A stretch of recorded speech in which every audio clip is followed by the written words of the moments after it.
Bwana Yesu asifiwe sana.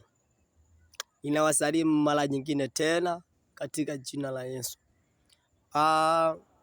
Mtumishi wa kweli hadhibitiki kwa mwonekano wa nje, wala hadhibitiki kwa jinsi anavyolifundisha neno la Bwana, kwamba anatoa mistari iliyo kamili, anajua kufafanua sana neno la Mungu.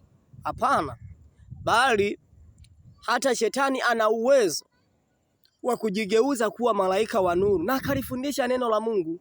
Sasa ili tuweze kuelewa kwamba huyu mtumishi wa Bwana ni mtumishi wa kweli, ni wewe kujua muongozo wa Roho Mtakatifu. Roho Mtakatifu ndiye anayeweza kuliongoza kanisa, wala hata sio mtumishi. Mtumishi wa Mungu yeye mwenyewe anaongozwa na Roho. Kwa kanisa ambalo halina Roho Mtakatifu, lazima kutakuwepo na changamoto nyingi za kidunia. Yaani hawawezi wakakemea dhambi, hawawezi wakalionya kanisa. Siku zote wanafundisha habari za mafanikio tu. Sasa ukishaona habari hiyo, elewa kwamba hapo hakuna kitu kinachoendelea. Hawa ni watu ambao ni wa dunia. Lakini mtu ambaye anaonya dhambi, anakemea dhambi, basi elewa kwamba huyo ndiye mtumishi wa kweli.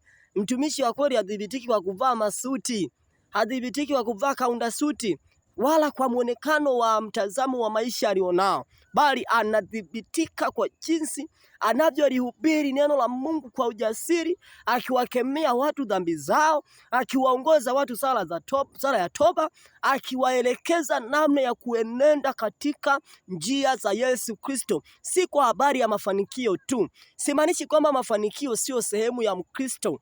Mafanikio ni sehemu ya Mkristo, lakini cha kwanza ambacho Mungu anataka sisi sote tutubu dhambi zetu.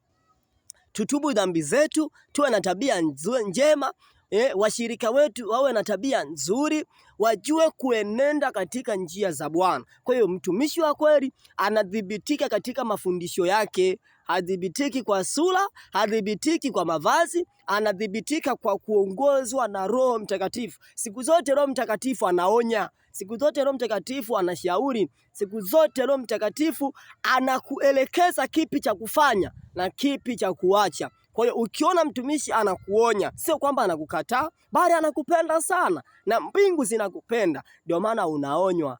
Leo badilika, mjue Yesu. Amen. Asante sana.